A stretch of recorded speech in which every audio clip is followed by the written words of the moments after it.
ஒரு குரு, இளம் சீடர்கள் எதிரில் உட்காந்துருக்கிறாங்க. குரு பாடம் நடத்திக்கிட்டு இருக்கிறார். சீடர்களுக்கு ஒரு ஆசை, அதாவது ஒரு முக்கியமான மந்திரத்தை நம்ம குருநாதர்கிட்ட இருந்து கற்றுக்கணும் அப்படிங்கிறது அவங்க ஆசை. அது என்ன மந்திரம்னா, இறந்தவரை உயிர்ப்பிக்கக்கூடிய புனித மந்திரம், அதாவது செத்தவங்களுக்கு மீண்டும் உயிர் உண்டாக்குகிற மந்திரம். குருவே, தயவு பண்ணி அந்த மந்திரத்தை எங்களுக்கு உபதேசிக்கணும் அப்படின்னு கேட்டாங்க. அது ரொம்ப ஆபத்தானது, அது என்னத்துக்கு உங்களுக்கு வேண்டாமேன்னாராம் குரு. எங்களுடைய நம்பிக்கை உறுதிப்படுறதுக்காகத்தான் கேட்குறோம், வேற ஒன்றும் இல்லை அப்படின்னு நாங்களாம் சீடர்கள். பக்குவப்படாத அறிவுங்கிறது ரொம்ப ஆபத்தானது அப்படின்னாராம் குரு. இது சீடர்களுக்கு புரியல. அது எப்படிங்க பக்குவப்படாத அறிவு ஆபத்தானதுன்னு சொல்றீங்க, அப்படின்னா என்ன அப்படின்னு கேட்டிருக்காங்க சீடர்கள். குரு அதுக்கு விளக்கம் கொடுத்தாராம். அந்த மந்திரத்தை எப்போ பயன்படுத்தணுங்கிறது முக்கியம். அதை அறியக்கூடிய ஞானம் ஏற்படுகிற வரைக்கும் அதை தெரிஞ்சுக்காம இருக்கிறது தான் நல்லது, இல்லைன்னா ஆபத்துன்னாராம். ஆனால் அந்த சீடர்கள் அதை கேட்குற மாதிரி இல்லை, ரொம்ப பிடிவாதம் பண்ண ஆரம்பிச்சுட்டாங்க. சரி வாங்க சொல்கிறேன்னார் குரு. எல்லாரும் வந்தாங்க. அந்த புனித மந்திரத்தை அவங்களுக்கு ரகசியமாக உபதேசம் பண்ணார். உபதேசம் பண்ணிவிட்டு அவங்களுக்கு எச்சரிக்கையும் கொடுத்தார். இந்த மந்திரத்தை நல்லா ஆராய்ச்சி பார்த்ததுக்கு அப்புறம் தான் உச்சரிக்கணும், அவசரப்பட்டு எதுவும் செஞ்சிடக்கூடாது அப்படின்னு ஒரு தடவைக்கு பல தடவை எச்சரிக்கை கொடுத்தார். சரின்னு சொல்லிவிட்டு அவங்கெல்லாம் மந்திரத்தை கற்றுக்கிட்டு எழுந்திரிச்சு போயிட்டாங்க. ஒரு நாள் அந்த சீடர்கள் எல்லாம் மணற்பாங்கான இடத்துல அப்படியே நடந்து போயிட்டு இருக்கிறாங்க. ஒரு பாலைவன பகுதி மாதிரி ஒரு இடம். அங்கே ஒரு இடத்துல எலும்புகள் குவியலாக கிடந்தது. உடனே இந்த சீடர்கள் முன்ன பின்ன யோசிக்காம, தியானமும் பண்ணாம, அந்த மந்திரத்தோட பயனை சோதிச்சு பார்க்கணும் அப்படின்னு நினச்சிக்கிட்டு அந்த மந்திரத்தை உச்சரிக்க ஆரம்பிச்சிட்டாங்க. அவ்வளவுதான். உடனே என்னாச்சு தெரியுமா, அந்த எலும்புகள் எல்லாம் ஓநாய்களாக மாறி அவங்கள துரத்த ஆரம்பிச்சுட்டுது. சீடர்கள் எல்லாம் தலைதெறிக்க ஓட ஆரம்பிச்சிட்டாங்க. ஓநாய்களும் விடலை, அவங்கள துரத்தி பிடிச்சி கடிச்சு கொதற ஆரம்பிச்சுட்டுது. அப்போதான் அந்த சீடர்களுக்கு குரு சொன்ன அறிவுரையோட அர்த்தம் புரிஞ்சுது. பக்குவப்படாத அறிவு ஆபத்தானது அப்படிங்கிறது. அதனால இதிலிருந்து நாம் தெரிஞ்சுக்க வேண்டியது என்னன்னா, நாம் நம்ம அறிவை வளர்த்துக்கிட்டா மட்டும் போதாது, அந்த அறிவை எப்போ எப்படி பயன்படுத்தணும் அப்படிங்கிற பக்குவமும் நமக்கு வரணும்.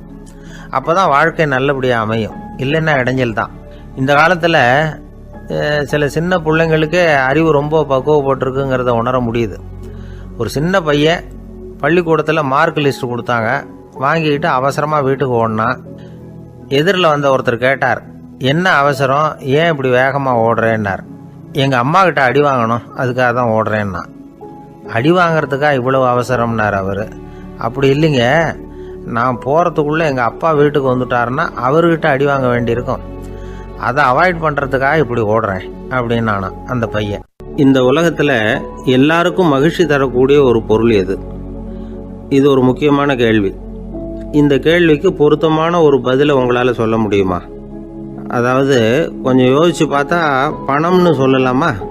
இப்போ கையில் காசு இல்லாதவங்ககிட்ட ஒரு 10 ரூபாயை கொடுத்தா அது அவனுக்கு சந்தோஷத்தை கொடுக்கும். ஏற்கனவே வருமான வரி பிரச்சனையில் சிக்கி இருக்கிறவர்கிட்ட இன்னும் கொஞ்சம் பணம் இருந்தாங்கன்னு சொல்லி கொடுத்தோம்னா அது அவருக்கு சங்கடத்தை தான் கொடுக்கும். அதனால் அந்த கேள்விக்கு பணங்கிறது பொருத்தமான பதிலாக இருக்க முடியாது. கேள்வி என்னன்னா, இந்த உலகத்தில் எல்லாருக்கும் மகிழ்ச்சி தரக்கூடிய ஒரு பொருள் எது? சரி, இனிப்புன்னு சொல்லலாமா? ஏன்னா எல்லாருக்கும் இனிக்க தானே செய்யும். அதுலேயும் ஒரு சிக்கல் இருக்குது.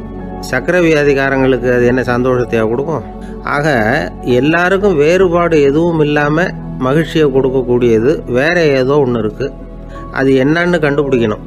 அதுதான் இன்றைக்கி தகவல். இப்போ அதை கண்டுபிடிக்கணும்னா இந்த கதையை கேட்கணும். அது என்ன கதைன்னா, ஒரு ஊரில் ஒரு ராஜா இருந்தார். அவருக்கும் இதே சந்தேகம் வந்துட்டுது. அதாவது எல்லாருக்கும் இன்பம் தரக்கூடிய பொருள் எது அப்படின்னு. இதுக்கு பதில் தெரிஞ்சுக்கிறதுக்கு ஆசைப்பட்டார். சரி, அதுக்கு என்ன செய்யலாம்னு யோசனை பண்ணார். நாட்டு மக்களுக்கு பகிரங்கமாக ஒரு அறிவிப்பு கொடுத்தார்.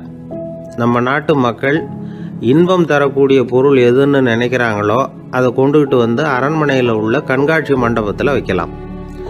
அப்படி அவங்க வைக்கிற பொருள்களில் எது எல்லாருக்கும் இன்பம் தரக்கூடியதாக இருக்குமோ அதை வச்சவருக்கு 1000 பொற்காசுகள் பரிசு அப்படின்னு அறிவிப்பு கொடுத்துட்டார். ஜனங்கள் இந்த அறிவிப்பை கேட்டாங்க.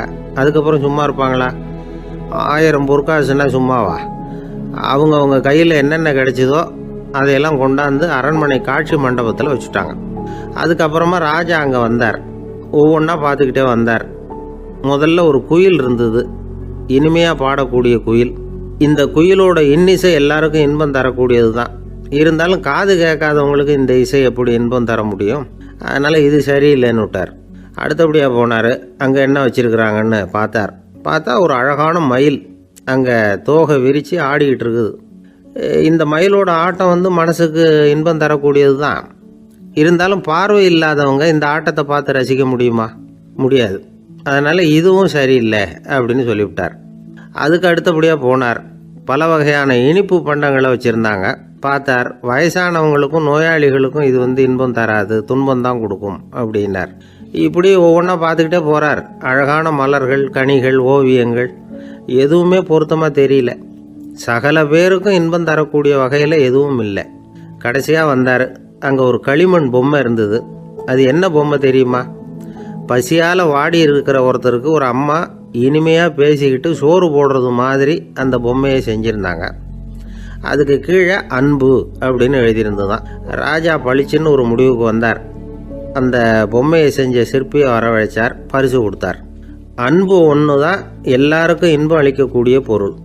காது கேட்காதவங்களும் அதை கேட்க முடியும், பார்வை இல்லாதவங்களும் அதை பார்க்க முடியும், குழந்தைகளும் அதை உணர முடியும் அப்படின்னு அதுக்கு விளக்கம் கொடுத்தார் அந்த மன்னர். இந்த உலகத்தில் எல்லாருக்கும் மகிழ்ச்சி தரக்கூடிய ஒரு பொருள் அன்பு தான். அதை புரிஞ்சுக்கிட்டு தான் சில கணவன்மார்கள் மனைவி பேரில் ரொம்ப அன்பை காட்டிக்கிறது வழக்கம். ஒரு வீட்டு வாசப்படி பக்கமாக மழைக்கு ஒதுங்கினார் ஒருத்தர்.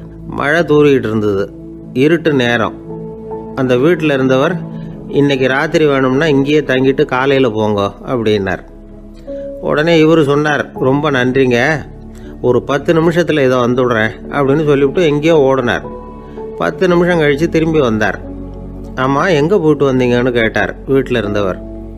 நேராக எங்கள் வீட்டுக்கு போய் மனைவி கிட்ட இன்னைக்கு ராத்திரி இங்கேயே தங்கிக்கிறேன்னு சொல்லிவிட்டு வந்துட்டேன் அப்படின்னார் அவர். அன்புல இது ஒரு ரகம். இந்த உலகத்தில் எவ்வளவோ உயிரினங்கள் இருக்குது. ஒவ்வொன்றும் ஒவ்வொரு விதமாக சண்டை போடுது. இப்போ 2 மாடு சண்டை போட்டுக்குதுன்னு வச்சுங்க, என்ன பண்ணும்? 2 முட்டிக்கும். அதுக்கு சண்டை போடுறதுக்கு ஆயுதமாக உபயோகப்படுறது அதோட கொம்பு.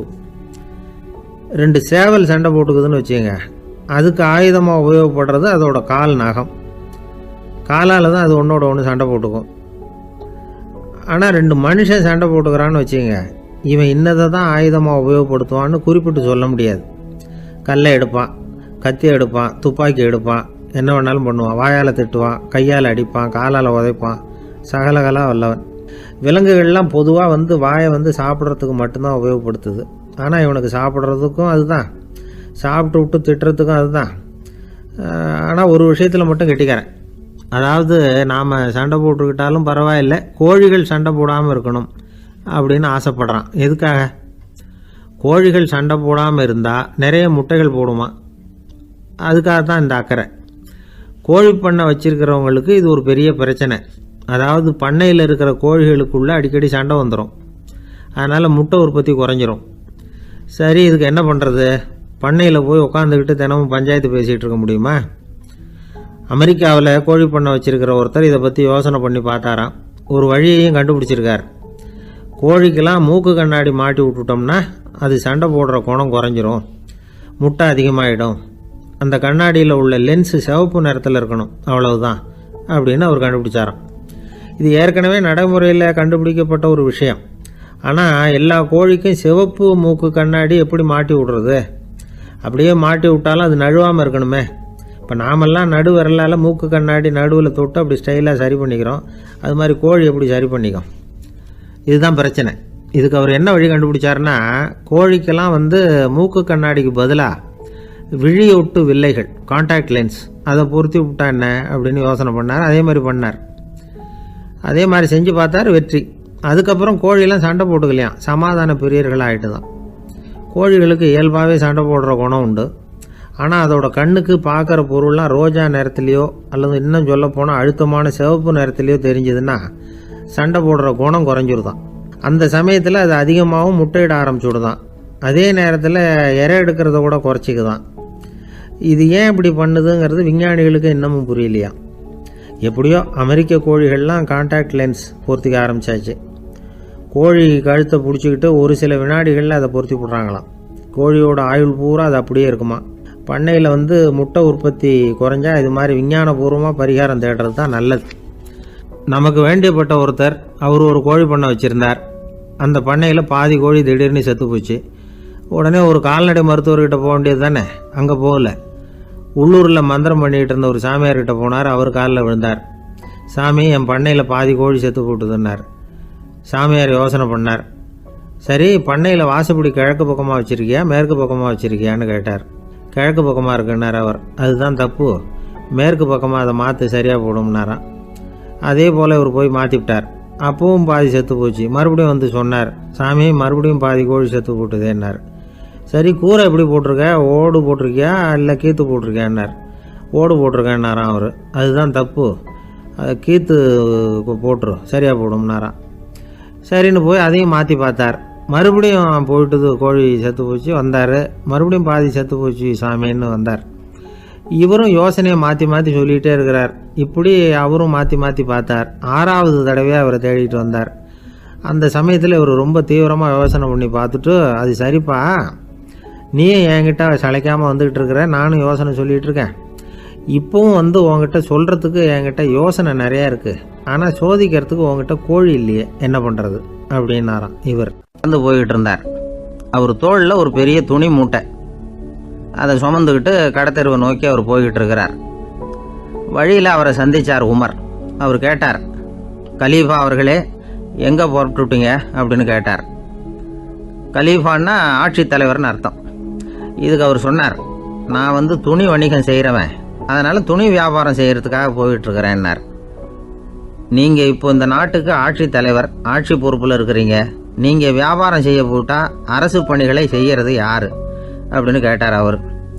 நான் அரசு பணிகளை மட்டுமே செஞ்சுக்கிட்டு இருந்தா என் குடும்பத்தை காப்பாற்றுறது யார் அப்படின்னு கேட்டார் அவர். இப்படி கேட்டவர் யார் தெரியுமா? அவர் தான் அபூபக்கர், இறை தூதர் முகமது அவர்களுக்கு பிறகு கலீஃபாவாக தேர்ந்தெடுக்கப்பட்டவர். அப்போலாம் ஆட்சி தலைவர்களுக்கு சம்பளம்னு எதுவும் கிடையாது. இந்த பிரச்சனையை எப்படி தீர்க்கிறதுன்னு யோசனை பண்ணார் உமர். அபு உபைதா அவர்கள்கிட்ட அழைச்சிட்டு போனார். அவர் யாருன்னா, அவர் தான் பொது நிதி கருவூலத்தின் பொறுப்பாளர். அவர்கிட்ட பிரச்சனையை சொன்னார். இது மாதிரி ஆட்சி தலைவருக்கு பொது நிதியிலிருந்து ஊதியம் அளிக்க முடியுமான்னு கேட்டார். பொது நிதி விதிகளின்படி அதுக்கு சாத்தியம் இல்லைன்னு சொல்லிவிட்டார் அவர். சரி, வேற ஏதாவது வழி இருக்குதான்னு கேட்டார் உமர். அபு உபைதா கொஞ்சம் யோசனை பண்ணி பார்த்தார். அப்புறமா சொன்னார், மக்காவிலிருந்து மதீனாவுக்கு குடிபெயர்ந்து வந்த அகதிகளுக்கு நிதி உதவி அளிக்கிறதுக்கு விதிகளில் இடம் இருக்கு. அப்படி பார்த்தா அபூபக்கரும் அகதி தானே, அதனால எல்லா அகதிகளுக்கும் கொடுக்கறது மாதிரியே அவருக்கும் ஒரு தொகை அளிக்கலாம்னார். கலீஃபா அபூபக்கருக்கு இந்த அகதி உதவி தொகையைத்தான் கொடுத்துட்டு வந்தாங்களாம். குடும்ப செலவுக்கு அது போதுமானதா இல்லை. இருந்தாலும் கலீஃபாங்கிறதுக்காக மற்ற அகதிகளை விட அதிகமாக தொகையை பெற அவர் விரும்பல. மார்பு பக்கம் கிழிஞ்சிருந்த ஒரு மேலாடையை தான் அவர் அணிஞ்சிருந்தார். அவருடைய துணைவியார் அஸ்மா, அவங்க ஒரு நாள் தேன் அருந்த ஆசையாக இருக்குன்னாங்களாம். நமக்கு கிடைக்கிற ஊதியம் குடும்ப செலவுக்கே போதுமானதா இல்லையே, இந்த நிலையில் தேன் வாங்குறதுக்கு காசுக்கு நான் எங்கே போவேன்ருக்கார் அவர். கொஞ்ச நாள் கழித்து அவங்க ஒரு தொகையை அவர்கிட்ட கொடுத்து தேன் வாங்கிட்டு வர சொன்னாங்களாம். இவருக்கு ஆச்சரியம், ஏது இந்த பணம்னு கேட்டிருக்காரு. நீங்கள் தினமும் குடும்ப செலவுக்காக கொடுத்துக்கிட்டு வந்த பணத்தில் கொஞ்சம் கொஞ்சமாக மிச்சப்படுத்தி வச்சேன்னாங்களாம். அபூபக்கர் அந்த பணத்தை எடுத்துக்கிட்டு நேராக பொது நிதி கருவூல பொறுப்பாளர்கிட்ட போனார். இந்த பணத்தை பொது நிதியில் சேர்த்துருங்க, இது அதிகப்படியாக எனக்கு தரப்பட்டு வந்த ஊதியம், அடுத்த மாதத்திலேருந்து இந்த தொகையை குறைச்சிங்கன்னு வேற சொல்லிவிட்டாராம். பசியை தணிக்க தேவையான அளவு உணவு, ஒரு ஜோடி உடை, இதை தவிர கூடுதலாக மக்கள் பொது நிதியிலிருந்து வாங்கிக்கிறதுக்கு என் குடும்பத்தாருக்கு உரிமை இல்லை அப்படின்னு சொல்லி கண்டிப்பாக சொல்லிவிட்டாராம். அவர் வாங்கிட்டு வந்த அந்த குறைந்த ஊதியம் கூட அவர் மனசை உறுத்திக்கிட்டே இருந்தது. கடைசி நேரம் அவர் தம்முடைய மகள் ஆயிஷா அவர்களை அழைச்சார். மகளே, இதுவரைக்கும் பொது நிதியிலிருந்து நான் வாங்கிட்டு வந்த தொகை என்னுடைய இதயத்தில் பாரமாக அழுத்திக்கிட்டு இருக்கு. என் தோட்டத்தை விற்று அதில் வர்ற பணத்திலிருந்து நான் இதுவரைக்கும் வாங்கிட்டு வந்த ஊதிய தொகையை கணக்கு போட்டு பொது நிதியில் சேர்த்து விடு அப்படின்னாராம். பதவி ஏற்கிறதுக்கு முன்னாடி தன்கிட்ட இருந்ததை விட இப்போ கூடுதலாக என்ன சொத்து இருக்குன்னு பார்த்துருக்கார். ஒரு ஒட்டகம், ஒரு கோப்பை, ஒரு பணியாள். இதையும் அடுத்தபடியாக கலீஃபாவா வர்றவர்கிட்ட ஒப்படைச்சிருங்க அப்படின்னு விட்டாராம். அதே மாதிரி அடுத்து வந்த உமர்கிட்ட ஒப்படைச்சாங்க. அப்போ உமர் சொன்னாராம், அபூபக்கரே, இந்த முன்மாதிரியால் உங்களுக்கு பிறகு இந்த ஆட்சி பொறுப்பை ஏற்கிறவர்களை பெரும் நெருக்கடிக்கு ஆளாகி விட்டீங்க. அப்படின்னு சொல்லி ரொம்ப கண் கலங்கினாராம். கடைசியாக அபூபக்கர் தன்னுடைய குடும்பத்தாருக்கு விட்டு சென்ற சொத்து ஒரு படுக்கை விரிப்பு, ஒரு போர்வை, அவ்வளவுதான். இது சிந்திக்க வேண்டிய ஒரு செய்தி. ஒரு ஊரில் ஒரு மன்னர் இருந்தாராம். அமைச்சர் அவர்கிட்ட சொன்னாராம், மன்னா, நம்ம ராஜ்யத்தில் இனிமே லஞ்ச ஊழலே இருக்காதுன்னாராம். ஆஹா, அப்படின்னா ஊழல் பேர் வழிகளையெல்லாம் நாடு கடத்தியாச்சா அப்படின்னு கேட்டிருக்காரு மன்னர். இதுக்கு அவர், அப்படி இல்லைங்க, இனிமே கொடுக்கறதுக்கு ஜனங்கள்கிட்ட பணமே இல்லை அப்படின்னாராம். ஒரு நண்பர் இருக்கார். எப்போ பார்த்தாலும் கையில் ஒரு புத்தகம் இருக்கும். புத்தகம் இல்லாமல் எங்கேயும் புறப்பட மாட்டார். எதுக்காக இப்படி எடுத்துகிட்டு போகிறீங்க அப்படின்னு கேட்டால், எனக்கு இது ஒரு நல்ல நண்பன் மாதிரி. இந்த காலத்தில் எங்கே போனாலும் காத்திருக்க வேண்டியிருக்கு. அது மாதிரி சமயத்தில் நான் நண்பன் கூட பேசிக்கிட்டு இருப்பேன் அப்படிம்பாரான். ஒருத்தர் ஒரு பெரிய அரச பதவியில் இருந்தார். அவர் பதவியிலிருந்து இறங்க வேண்டிய சூழ்நிலை. அரசு கொடுத்துருந்த வீட்டை விட்டுட்டு வெளியில் வர்றார். வரும்பொழுது 2 கையிலையும் 2 பெட்டியை எடுத்துகிட்டு வந்தாராம். சார், உங்களுடைய உடைமைகள் அப்படின்னு கேட்குறாங்க அங்கே இருந்த ஊழியர்கள். இவர் தன்னுடைய கையில் இருக்கிற பெட்டியை காட்டி, இதுதான் என்னுடைய சொத்து அப்படின்னாராம். ஒரு பெட்டியில் அவருடைய உடைகள், இன்னொரு பெட்டியில் அவர் விரும்பி படிக்கிற புத்தகங்கள், அவ்வளவுதான். இதுதான் இருந்துதான். புத்தகம் படிக்கிறது மனசுக்கு நல்லதுங்கிறது நமக்கு தெரியும். புத்தக வாசிப்பு உடம்புக்கும் நல்லதுங்கிறாங்க. அது நமக்கு ஆச்சரியமாக தான் இருக்குது. ஒரு நபர் ஒரு வருஷத்தில் சராசரியாக 2000 பக்கங்களை படிச்சிருக்கணுமா, யுனெஸ்கோ பரிந்துரை.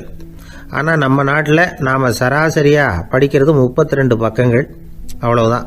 இவ்வளவுக்கு நம்ம நாட்டில் 6000க்கும் மேற்பட்ட நாளேடுகள், 2000க்கும் மேற்பட்ட இதழ்கள், மலர்கள், இவ்வளவு இருந்தும் சரியாக வரல. இந்த உலகத்தில் முதல் நூலகம் எங்கே எப்போ ஆரம்பமாச்சு தெரியுமா? கிமு 2500ஆம் ஆண்டில் அது ஆரம்பமாயிருக்குது.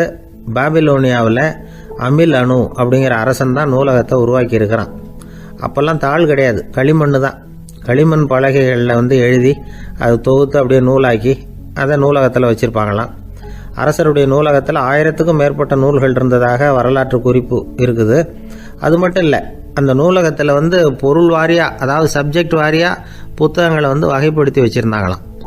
அதில் மிச்சம் இருந்த ஒரு 25 களிமண் பலகை புத்தகங்கள் இன்றைக்கும் பிரிட்டிஷ் அருங்காட்சியகத்தில் இருக்குதான்.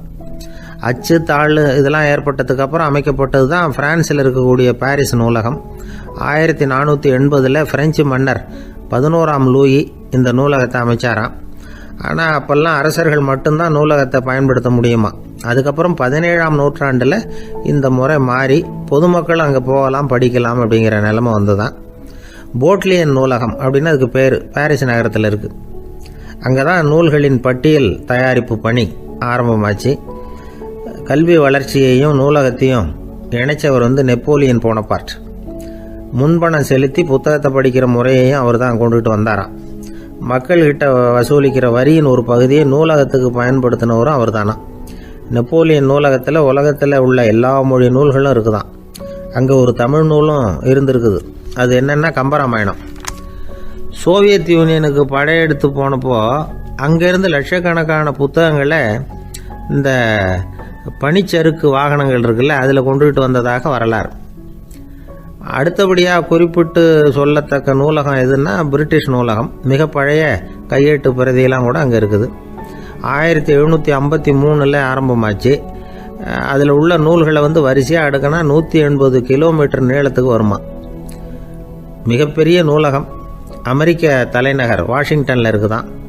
இந்தியாவை பொறுத்த வரைக்கும் பெரிய பழைய நூலகம் எதுன்னா கல்கத்தா நூலகம். எல்லா இந்திய மொழி நூல்களும் இங்கே உண்டு.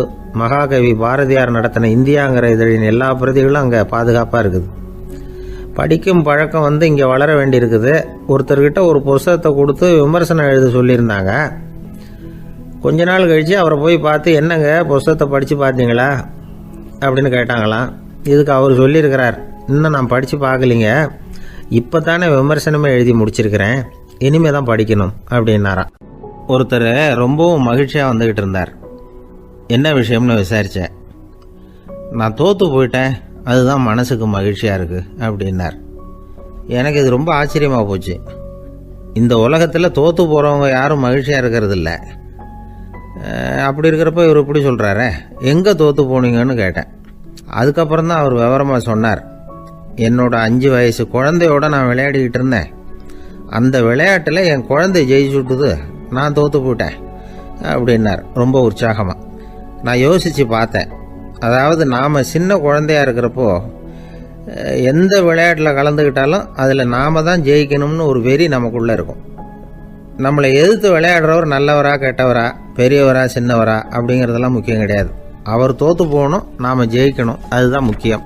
எதிரியை சந்தோஷப்படுத்த விளையாடுகிற கலை அப்போ நமக்கு தெரியறதில்ல. வாழ்க்கையில் ஒரு பக்குவம் வந்ததுக்கு அப்புறம் வெற்றி பெறணுங்கிற மன அழுத்தம் போயிடுது. போட்டியில் ஜெயிக்கணுங்கிறத விட குழந்தைய சந்தோஷப்படுத்தணுங்கிறது முக்கியமாக போச்சு. ஜெயிக்கணுங்கிற வெறி ஓடி போட்டுது. ஒரு குழந்தையா இருந்தப்போ நம்ம வளர்ச்சிக்கு உதவிய வெறி பெரியவனானதுக்கு பிறகு நமக்கு எதிரியாக மாறுது. அதை சரியான சமயத்தில் நாம் புரிஞ்சுக்கிட்டோம்னா போதும், நாம் பொழைச்சிக்கலாம். ஒவ்வொரு மனுஷனுமே வாழ்க்கையோட அடுத்த கட்ட வளர்ச்சியில் அடி எடுத்து வைக்கிற நேரத்தில் தன்கிட்ட இருந்து ஏதோ ஒரு குணத்தை அல்லது தன் குணம் இருந்த ஏதோ ஒரு உறவை நாம் இழக்கத்தான் வேண்டியிருக்குது. ஒரு கட்டம் வரைக்கும் உதவியாக இருந்த குணம் அடுத்த கட்டத்துக்கு தடையாக கூட மாறிடலாம். இந்த பரிமாண மாற்றத்துக்கு உள்ளாகிற ஒவ்வொருத்தரும் பிரத்யட்சமாக இதை உணர்றாங்க. ஆனால் பல பேர் எப்படின்னா பழசை திறந்துவிட்டு புதிய கொள்கைகளை உருவாக்கிக்கிறதுக்கு இஷ்டம் இல்லாமல் இருந்துடுறாங்க, அல்லது அப்படி செய்ய முடியாமல் தவிக்கிறாங்க. இதையெல்லாம் மீறி அந்த பழசை திறந்துட்டா அதை இழந்ததால் உண்டாகிற மன அழுத்தம் சில காலத்துக்கு வருத்திக்கிட்டு தான் இருக்கும், வேறு வழி இல்லை. ஆரோக்கியமான ஒரு முன்னேற்றத்துக்காக அந்த மன அழுத்தத்தை தாங்கிக்கத்தான் வேணும் அப்படிங்கிறாரு அந்த உலக புகழ்பெற்ற மேதை ஒருத்தர், இந்த ஸ்காட் பெக் அப்படிங்கிறவர். பிறந்த நாள் முதல் இதுதான் சரி அப்படின்னு கற்பிக்கப்பட்டு வந்த ஒவ்வொரு தத்துவத்தையும் தங்களுடைய வளர்ச்சிக்கு தகுந்த மாதிரி மாற்றி அர்த்தப்படுத்தி கொள்ள முடியாமல் வாழ்க்கை சூழல்ல அப்படியே அரைப்பட்டு தூளாகிறவர்கள் தான் ரொம்ப தவிக்கிறாங்களாம். இதுதான் அவருடைய கருத்து. பெரும்பாலும் மனிதர்களுடைய நடுத்தர வயசில், அதாவது 30 தாண்டுகிற சமயத்தில் தான் இந்த தவிப்பு உண்டாகுதான். இதை தான் மேற்கத்திய நாடுகளில் அடிக்கடி மிட் லைஃப் கிரைசிஸ் அப்படின்னு சொல்கிறாங்க. அப்பப்போ பழசையெல்லாம் தொலைச்சி விட்டு புதுசாக பிறக்கிறதுக்கு கற்றுக்கணும். ஒவ்வொரு நிமிஷத்தையும் அந்த நிமிஷத்துக்கு ஏற்ற சித்தாந்தம் கொண்டவர்களாக சந்திப்போம் அப்படிங்கிறார் அந்த உளவியல் நிபுணர். இப்படி பழகிக்கிட்டால் வாழ்க்கை இன்பமயம், இல்லைன்னா தவிப்பு மயம்தான். பழசை தொலைக்க முடியாதவர்களில் எத்தனையோ பேர் உண்டு, எத்தனையோ ரகம் உண்டு. அதில் வேடிக்கையான நண்பர்களும் உண்டு. ஒருத்தர் நண்பர் வீட்டுக்கு போனார். அவர் ஏதோ இனிப்பு பலகாரம் கொடுத்து சாப்பிட சொல்லியிருக்கிறாங்க அவங்க வீட்டில். இவர் சாப்பிட்டு பார்த்துட்டு சொன்னாராம், சார் 6 மாதத்துக்கு முன்னாடி ஒரு தடவை இங்கே வந்தேன், அப்போது ஒரு இனிப்பு பலகாரம் கொடுத்தீங்க, அது இதை விட நல்லா இருந்தது சார் அப்படின்னாராம். அப்போ செஞ்ச அதே இனிப்பு பலகாரம் தான் சார் இதுவும் அப்படின்னாராம் அவர். ஐயா, என்னுடைய நூல் வெளியீட்டு விழாவுக்கு அவசியம் நீங்கள் வரணும் அப்படின்னு கூப்பிட்டார் ஒருத்தர். எப்போ வரணும்னு கேட்டேன். அடுத்த வாரம்னார். சரி, புத்தகம் தயாராகிட்டுதா அப்படின்னேன். நாளைக்கு தான் அச்சிக்க கொடுக்க போகிறேன்னார். என்னங்க இது, புத்தகம் அச்சிடுறதுக்கு முன்னாடியே அழைப்புதழை அச்சடிச்சு விட்டீங்களே அப்படின்னு கேட்டேன். அதனால் என்னங்க, அந்த காலம் மாதிரி அப்போல்லாம் அச்சுக்கலை எவ்வளவோ முன்னேறியாச்சுங்க. Linotype, monotype, phototype, laser, இப்படி என்னென்னமோ வந்தாச்சு. இன்றைக்கி கொடுத்தா நாளைக்கே புத்தகம் தயார் அப்படின்னார். இப்படி இந்த அளவுக்கு முன்னேறி இருக்கிற இந்த அச்சுக்கலை ஆரம்பத்தில் எப்படி இருந்தது தெரியுமா? அந்த காலத்தில் காகிதம்னா என்னன்னே தெரியாது. அப்படி ஒன்று கண்டுபிடிக்கப்படவே இல்லை.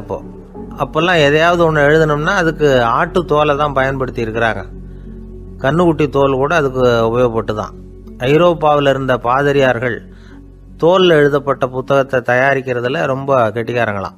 எகிப்து, அப்புறம் மத்திய தரைக்கடல் ஓரத்தில் உள்ள நாடுகள், இங்கெல்லாம் தோல் தான் எழுது பொருளாக பயன்பட்டு வந்திருக்குது. ஆனால் நம்ம நாட்டில் ஓலைச்சுவடிகளை எழுத்துக்கு பயன்படுத்தி இருக்கிறாங்க. எழுதுறதுக்கு தோலை பயன்படுத்தினவங்க பிறகு பேப்பரைஸ் அப்படிங்கிற கோரை புல்லை அதுக்கு பயன்படுத்தினாங்களாம். இதெல்லாம் அப்படி கொஞ்சம் கொஞ்சமாக கண்டுபிடிச்சிட்டு வந்திருக்கிறாங்க. அந்த புல்லை கச்சிதமாக நறுக்க வேண்டியது, நல்லா பதப்படுத்த வேண்டியது, அதுக்கப்புறம் அதில் எழுத வேண்டியது, அவ்வளவுதான். பேப்பருங்கிற சொல்லே இந்த பேப்பைரஸ் அப்படிங்கிறதுலேருந்து வந்தது தான். அதுக்கப்புறம் தான் காகிதம் வந்தது. இதை முதல்ல சீன நாட்டில் தான் கண்டுபிடிச்சாங்க. அது வந்த பிறகு அச்சு எந்திரம் கண்டுபிடிக்க வேண்டிய அவசியம் ஏற்பட்டது. அதை கண்டுபிடிச்சவர் ஜெர்மானிய அறிவியல் அறிஞர் ஜான் கூட்டன்பர்க். அச்சு கலைக்கு அடித்தளம் அமைச்சவர் அவர் தான். ஜெர்மனியில் மெயின்ஸ் அப்படிங்கிற ஊரில் 1399 பிறந்தார். அவரோட மாமன் ஒருத்தர் உலோக வேலையில் வல்லவர். அவர்கிட்ட இந்த வேலையை கற்றுக்கிட்டார். அதோட வைர கற்களை பட்டை தீட்டுறதுலையும் ரொம்ப தேர்ச்சி பெற்றிருந்தார். இளம் வயசுலேயே சும்மா இருக்க மாட்டாராம். எதை செஞ்சாலும் அதை திறமையாக செய்வாராம். அவர் தான் முதல்ல மர அச்சு எழுத்துக்களை உருவாக்கினார். அது மேலே மை தடவி பிரதிகள் எடுத்தார். அதுக்கப்புறம் உலோக எழுத்துக்கள், முதல்ல காரியம், அப்புறம் இரும்பு, அப்புறம் கலப்பு உலோகம், பிறகு அச்சடிக்கிறதுக்கு எந்திரம் ஒன்றையும் உருவாக்கினார். முதல்ல பைபிள் அச்சடித்தார். 1468 அவர் இறந்து போனார். 16ஆம் நூற்றாண்டில் மேலை நாடுகளிலிருந்து மர எழுத்துக்களை கொண்டுகிட்டு தமிழ்நாட்டில் கிறிஸ்தவ நூல்களை அச்சிட்டாங்க.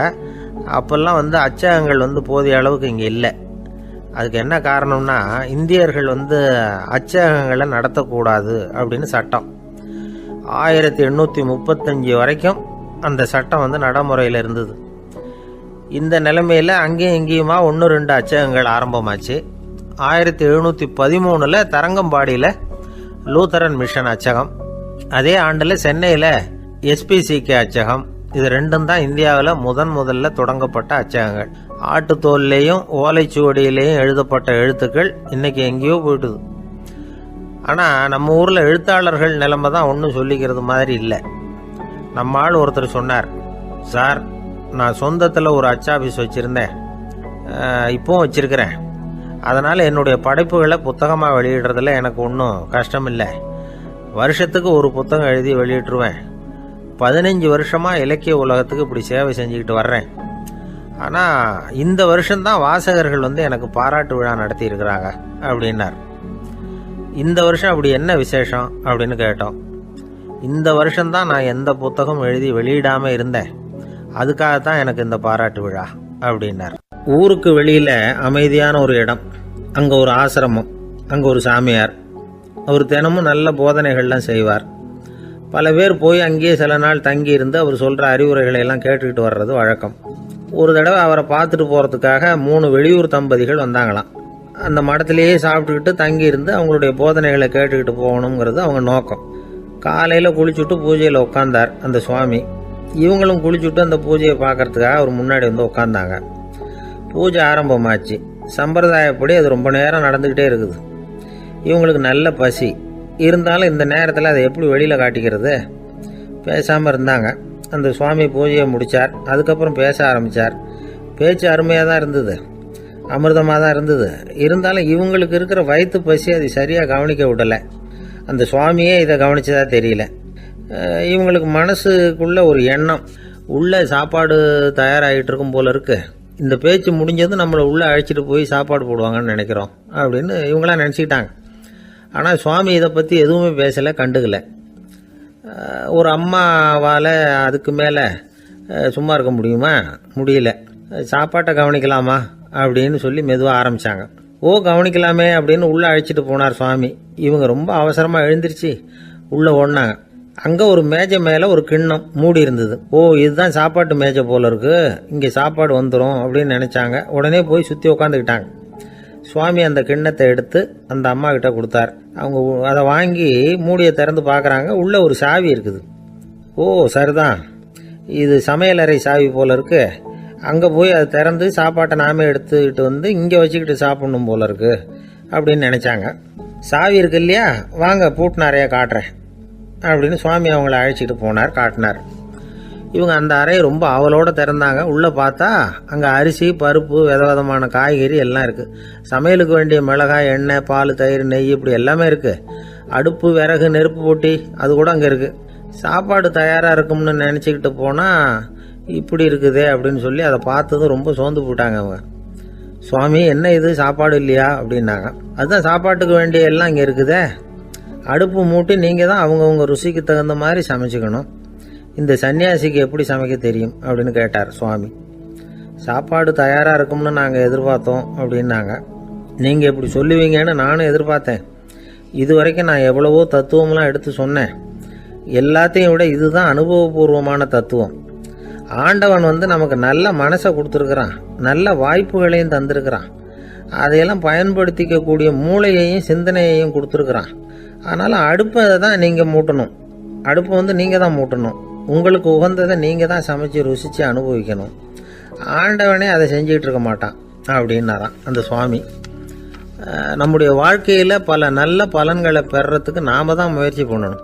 அதுக்குரிய சூழ்நிலையை தான் ஆண்டவன் கொடுப்பானே தவிர அதை விளக்கறதுக்காக தான் அந்த சுவாமி அப்படி செஞ்சு காட்டியிருக்கிறார். இது ஒரு பெரியவர் இப்படி ஒரு விளக்கம் கொடுத்தார். அதுக்கப்புறம் அந்த 3 தம்பதிகளும் தெளிவடைஞ்சுட்டாங்களாம். நாம் தெளிவடைகிறது எப்போங்கிறது தான் தெரியல அப்படின்னு பல பேர் இதை கேட்டுட்டு சொல்லிகிட்டு இருக்கிறாங்க.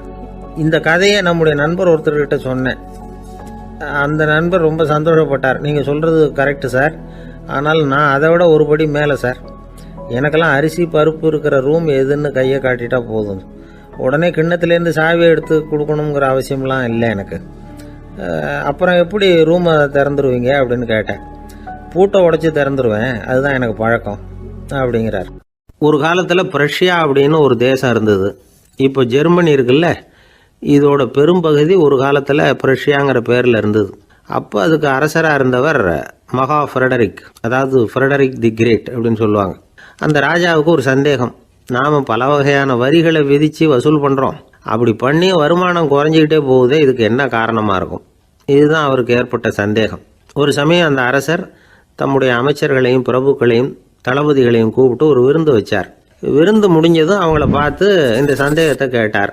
வரிகள் அதிகமாக விதித்து வருமானம் குறையறதுக்கு என்ன காரணம் அப்படின்னு கேட்டார். பல பேருக்கு இதுக்கு சரியாக பதில் சொல்ல தெரியல. அனுபவசாலியான ஒரு தளபதி எழுந்திருச்சார். அரசே, அது எப்படிங்கிறத இப்போ உங்களுக்கு காட்டுறேன்னார். உடனே ஒரு பெரிய பனிக்கட்டி ஒன்றை தன்னுடைய கையில் எடுத்தார்.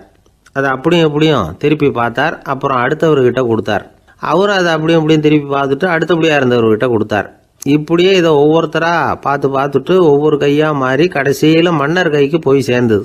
மன்னர் கைக்கு அந்த பனிக்கட்டி போய் சேர்ந்தப்போ அது கொஞ்சம் கொஞ்சமாக உருகி ஒரு பட்டாணி கடலை சைஸுக்கு ஆயிட்டுது. மன்னர் யோசனை பண்ணார், வரி அதிகமாக போட்டாலும் வந்து சேர்றது குறைவாக இருக்கிறதுக்கு என்ன காரணம் அப்படிங்கிறது அவருக்கு புரிஞ்சு போச்சு. காலம்தான் மாறிட்டு இருக்கே தவிர இந்த கையூட்டு வாங்குற பழக்கம் மாறினதாக தெரியல. இன்னொரு ராஜா இருந்தார். அவர் தன்னுடைய ராஜாங்கத்தில் லஞ்ச ஊழலே சுத்தமாக இருக்கக்கூடாது அப்படின்னு நினச்சார். அவர்கிட்ட பல்வேறு துறைகளுக்கும் பொறுப்பாக இருந்த பல பேரும் ரொம்ப சுத்தமாகவும் நேர்மையாகவும் இருந்தாங்க. ஒரே ஒருத்தர் மட்டும் எல்லார்கிட்டையும் லஞ்சம் வாங்கிட்டே இருந்தார். அவரை வேறு வேறு துறைகளுக்கு மாற்றி பார்த்தாரு. அந்த ராஜா என்னென்னமோ பண்ணி பார்க்குறாரு. எந்த வேலையை கொடுத்தாலும் அதுலேயும் லஞ்சம் வாங்கிறதுக்கு ஒரு வழியை உண்டு பண்ணிக்குவார் அந்த ஆள். ராஜாவுக்கு இது ஒரு பெரிய தலைவலியாக போட்டுது. இவர் என்ன பண்ணுறது, இவருக்கு என்ன வேலையை கொடுக்கறது, கொஞ்சம் கூட லஞ்சம் வாங்கிறதுக்கு சான்ஸே இல்லாத ஒரு வேலையை கொடுக்கணும் அப்படின்னு திட்டம் போட்டார். ஒரு நாள் அவருக்கு அந்த உத்தரவும் போட்டுட்டார். அதாவது அவருக்கு என்ன வேலைன்னா, கடற்கரையில் தான் அவருக்கு ஆஃபீஸ், அங்கேயே இருந்துக்க வேண்டியது. தினமும் எத்தனை கடல் அலை கரையில் வந்து மோதுது அப்படிங்கிறத கணக்கெடுத்து ராஜாவுக்கு தெரிவிக்க வேண்டியது. இதுதான் அவருக்கு வேலை. பேசாமல் அலையை எண்ணிட்டு உட்காந்துருக்கிட்டோம், அப்போவாவது அவர் லஞ்சம் வாங்குகிற சந்தர்ப்பம் இல்லாமல் போயிடும் அவருக்கு அப்படின்னு நினச்சார் ராஜா. இந்த ஆள் கடற்கரைக்கு போய் டியூட்டியில் ஜாயின் பண்ணிக்கிட்டார். ஒரே மாதத்தில் அங்கே சொந்தமாக ஒரு பிரம்மாண்டமான மாளிகை கட்டிவிட்டார். ராஜாவுக்கு இது பெரிய ஆச்சரியமாக போச்சு. அலையை என்ற வேலையில் அந்த ஆள் எப்படி பணம் சம்பாதிச்சார் அப்படின்னு விசாரித்து பார்த்தார் அக்கம் பக்கத்தில். அந்த ஆள் என்ன பண்ணியிருக்கிறாருன்னா, கடற்கரையில் போய் பொறுப்பு ஏற்றுக்கிட்ட உடனே அங்கே இருந்த மீனவர்கள்கிட்ட எல்லாம் இந்த கரையில் வந்து ஒரு நாளில் வந்து மோதுற அலைகள் எத்தனை அப்படின்னு கேட்டிருக்காரு. அது எப்படிங்க தெரியும்னு இருக்காங்க அவங்க. தினமும் அந்த எண்ணிக்கை தெரியணும். நம்ம ராஜாவுக்கு தினமும் அறிக்கை அனுப்பணும், டெய்லி ரிப்போர்ட்டு. தவறுனா நீங்கள் இந்த கடலில் போய் மீன் பிடிக்கிறதுக்கு ராஜாவோட அனுமதி கிடைக்காது அப்படின்ட்டுருக்காரு. உடனே மீனவர்களும் பயந்து போட்டாங்க. கடலுக்கு போகிறதுக்கு அனுமதி இல்லைன்னா பட்டினி கிடக்கிறது மாதிரி ஆகிடுமே. மெதுவாக அந்த ஆளுகிட்ட போனாங்க, காதோட காதாக சொன்னாங்க, ஐயா, எங்களால் வந்து கடல் அலையை வந்து எண்ண முடியாது. தினமும் எங்களால் முடிஞ்சதை உங்களுக்கு பணமாக கொடுத்துட்றோம். நீங்கள் தான் ராஜா கிட்ட சிபாரிசு பண்ணி நாங்கள் தொடர்ந்து மீன் பிடிக்கிறதுக்கு அனுமதி வாங்கி கொடுக்கணும் அப்படின்னு வேண்டிக்கிட்டாங்க. பணம் தினமும் வந்து சேர ஆரம்பிச்சுட்டுது. பதவியில் மற்ற பதவியோட இந்த பதவி எவ்வளவோ மேல் அப்படின்னு நினச்சிட்டான் அந்த ஆள். அது மட்டும் இல்லை, தயவு பண்ணி என்னை இந்த இடத்த விட்டு மாற்றி விடாதீங்க சார் அப்படின்னு வேற கேட்க ஆரம்பிச்சிட்டானா. கிபி 1078 வருஷம் மார்ச் மாதம் 19ஆம் தேதி திங்கட்கிழமை அதிகாலை நேரம் ஒரு குழந்தை பிறந்தது. எங்க தெரியுமா? காஸ்பியன் கடலுக்கு தெற்கே பாரசீக மொழி வழங்கிய தபரிஸ்தான் மாநிலத்துல ஜீலான்கிற புனித நகர், அதோட புறநகர் பகுதியில் உள்ள நீப்புங்கிற ஊர்ல தான் அந்த குழந்தை பிறந்தது. அந்த இடம் இப்போ ரஷ்யாவில் இருக்கு. அந்த குழந்தை யாருன்னு நினைக்கிறீங்க? அதுதான் முஹித்தீன் பெருமான், ஆன்மீக சாதனைகள் புரிந்த மகான். முஹைத்தீன் ஆண்டகை தன்னுடைய 18வது வயசுல உயர்கல்விக்காக ஜீலான் நகரத்தை விட்டு பகுதாத் நகரத்துக்கு புறப்பட்டு போறார். இளம் பிராயம் தானே, அதனால துணைக்கு ஒரு வர்த்தக கூட்டத்தோட சேர்ந்து போயிட்டு இருக்கிறார். ரொம்ப தூரம் போகணும். ஒவ்வொரு இடமா தங்கி தங்கி போயிட்டு இருக்கிறாங்க. ஒரு இடத்துல ஒரு கொள்ளை கூட்டம் பயங்கரமான ஆயுதங்களோட அவங்கள வழிமறிச்சுட்டுது. அந்த வர்த்தக கூட்டம் வச்சிருந்த பொருள்களை எல்லாம் அவங்க பறிச்சு விடுறாங்க. இவங்களும் பயந்துகிட்டு இருந்தது எல்லாத்தையும் அவங்க கிட்ட கொடுத்துடுறாங்க. முஹைத்தீன் ஆண்டகை மட்டும் இதையெல்லாம் பார்த்துக்கிட்டு தனியா ஒதுங்கி நிக்கிறார். ஒரு 18 வயசு பையன் மட்டும் இப்படி தனியா அநாத சிறுவன் மாதிரி நின்றுட்டு இருக்கிறத அந்த கொள்ளை கூட்டத்தில் இருந்த ஒருத்தன் பாக்குறான். கிட்ட நெருங்கி வர்றான். அலட்சியமாவும் கிண்டலாவும் உங்ககிட்ட ஏதாவது இருக்குதா அப்படின்னு கேக்குறான். இவங்கிட்ட என்ன இருக்க போகுது அப்படிங்கிற நம்பிக்கையில அவன் அப்படி கேக்குறான். உடனே இவரு இருக்குதே, என்கிட்ட 40 தீனார் இருக்கு அப்படிங்கிறார். இப்படி சொல்லியும் அந்த கொள்ளைக்காரனுக்கு நம்பிக்கை வரல. என்னடா அவன் விளையாடாத, பொய் சொல்லாத, உண்மையை சொல்லு அப்படிங்கிறான். அவன் உண்மையைத்தான் சொல்றேன், என்கிட்ட 40 தீனார் இருக்கு அப்படிங்கிறார். இவர் எங்க வச்சிருக்கிற அப்படின்னு கேக்குறான். சட்டையின் விழாப்புறத்துல உள்ள பகுதியில அதை வச்சு தச்சிருக்கிறாங்க அப்படின்னு உண்மையை சொல்றார். உடனே கொள்ளை கூட்ட தலைவன் அதை கத்தியால கீறிப்பார் அப்படின்னு உத்தரவு போடுறான். அந்த சட்டையை கிழிக்கிறாங்க. உள்ள இருந்து 40 பொற்காசுகளும் பொல பொலன்னு கீழே கொட்டுச்சு. அதை பார்த்த உடனே அந்த கொள்ளை கூட்ட தலைவன் மலைச்சு போய் நின்னுட்டான். காசை பார்த்துட்டு அவன் மலைச்சு போகல, பொய் பேசாத அந்த பையனோட நேர்மையை பார்த்துட்டு அவன் அப்படி நின்னான். மெதுவா அந்த பையன் கிட்ட வந்தான். ஏன்பா, நீ என்ன பணக்கார குடும்பமா அப்படின்னு கேட்டான். அப்படிலாம் இல்ல, எனக்கு அப்பா இல்ல, அம்மா மட்டும்தான் உண்டு. எங்க அப்பா எனக்குன்னு விட்டு போன சொத்தே இந்த 40 தீனார் தான் அப்படின்னாரு இவர். அப்படி இருந்துமா உண்மை பேசணும்னு ஆசைப்பட்டேன். என்கிட்ட ஒண்ணும் இல்லைன்னு ஒரு வார்த்தை சொன்ன உன்னை விட்டுருப்போமே அப்படின்னா அவன். அப்படி இல்லைங்க, நான் இறைவன் திருநாமத்தை அறியக்கூடிய கல்வி ஞானத்துக்காக இப்ப போயிட்டு இருக்கிறேன். இறைவன் திருநாமத்தை உச்சரிக்க வேண்டிய நாவால பொய் பேசக்கூடாதுன்னு எங்க அம்மா சொல்லியிருக்கிறாங்க. அதனால நான் எப்பவுமே பொய் சொல்ல மாட்டேன் அப்படின்னு என்னுடைய தாய்க்கு வாக்கு கொடுத்திருக்கிறேன் அப்படின்னார் அவர். முஹைத்தீன் பெருமான் வார்த்தைகளை கேட்ட அந்த கொள்ளையர்கள் மனம் திருந்தி நல்லவங்களா ஆயிடுறாங்க. அந்த கொள்ளையர் தலைவன் பிற்காலத்துல ஒரு பெரிய மகான் ஆயிடுறார். பெரியவர்கள் வாழ்க்கையில நடக்கிற இது மாதிரி சம்பவங்கள் தான் நாம நல்ல விதமா வாழறதுக்கு துணையா இருக்கும். அந்த காலத்துல கொள்ளையர்களே பெரியவங்க செயலை பார்த்து மனம் திருந்தி இருக்கிறாங்க. இந்த காலத்துல யார் இப்படி இருக்கிறா? இந்த காலத்துல மகான் ஒருத்தரை பார்த்தேன், எனக்கு வேண்டியப்பட்ட மகான். ஏங்க நீங்களும் மகான் ஆகிறதுக்கு முன்னாடி கொள்ளை அடிச்சுட்டு இருந்தீங்களா அப்படின்னு கேட்டேன். அவர் மெதுவா கண்ணை திறந்து என்ன நிமிந்து பார்த்தார். அப்படி இல்லப்பா, நான் கொள்ளை அடிக்கிறதுக்காகத்தான் மகானாவே ஆகி இருக்கிறேன் அப்படின்னு சொல்லிவிட்டு மறுபடியும் கண்ணை மூடிட்டார். 21ஆம் வருஷம் செப்டம்பர் மாசம் 22ஆம் தேதி மதுரை மேலமாசி வீதியில உள்ள ஒரு வீடு. அங்க அன்னைக்கு நடந்த ஒரு அற்புத நிகழ்ச்சி பின்னாடி உலக மக்களை எல்லாம் ஆச்சரியப்பட வச்சுது. இந்திய வரலாற்றிலேயே அது ஒரு முக்கியமான நிகழ்ச்சி. உலக மக்கள் கவனமெல்லாம் காந்திஜியின் பக்கம் திரும்புறதுக்கு காரணமா இருந்த நிகழ்ச்சி அது. கதர் துணி பிரச்சாரத்துக்காக காந்திஜி மதுரைக்கு வந்திருந்தார்.